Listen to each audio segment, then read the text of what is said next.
Lorenzo, bonjour. Bonjour. La première question, c'est comment allez-vous? Moi, ça va super.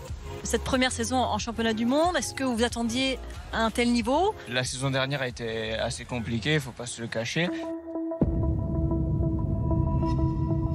C'est vrai qu'en termes de niveau, je savais que ça allait être assez haut, mais pas autant peut-être. C'était une saison compliquée, mais une saison où j'ai le plus appris, je pense, pour grandir et pour devenir meilleur. Je pense que c'est quelque chose qu'il me fallait. Alors la pression d'une première année en championnat du monde, elle était difficile. Est-ce que vous avez l'impression qu'en cette seconde année, elle est un peu partie, elle est un peu enlevée de vos épaules? C'est vrai que la pression, la saison dernière, elle était beaucoup plus forte, je dirais, et surtout d'avoir travaillé durant cet hiver à gérer cette pression et la mettre dans le bon sens, je pense que ça aide beaucoup. Donc c'est vrai qu'il y a toujours de la pression, mais elle est mieux dans le sens qu'elle devient un peu comme une détermination et franchement pour aborder le week-end c'est beaucoup mieux, on se sent plus paisible, je dirais.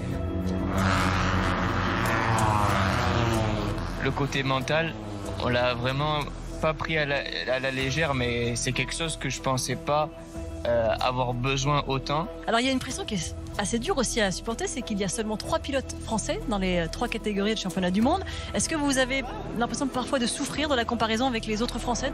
La saison dernière, ça n'a pas été facile par rapport à ça. 3 pilotes français, c'est vraiment peu en championnat du monde, mais voilà, cette saison, franchement, j'aborde un peu tout différemment dans la manière de voir les choses. Et vous échangez quelquefois quelques mots dans le paddock avec les Français ou d'autres pilotes, MotoGP par exemple? Fabio, c'est vraiment compliqué à l'avoir et il est souvent pris par les médias et tout ça.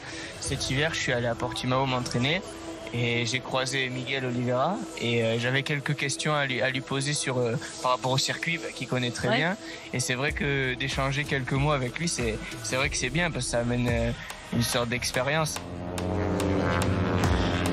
Alors les objectifs de 2022, il faut qu'on en parle, c'est quoi? Est-ce que c'est se faire remarquer aussi qui est important? Aussi, oui, c'est important, mais surtout se montrer régulier durant toute la saison, pas faire une course devant, une course derrière, essayer de garder un bon rythme durant toute la saison. Et c'est vrai, voilà, comme vous avez dit, se faire remarquer avec quelques hold-up, je dirais, durant cette saison, c'est vrai que ça serait possible. Alors si vous deviez définir le Lorenzo de 2022, vous diriez quoi? Le Lorenzo de 2022, il est calme, il est posé et il a surtout l'esprit plus libre que la saison dernière et je pense que c'est quelque chose qui peut beaucoup changer. Ouais. Super, merci beaucoup Lorenzo. Merci à vous.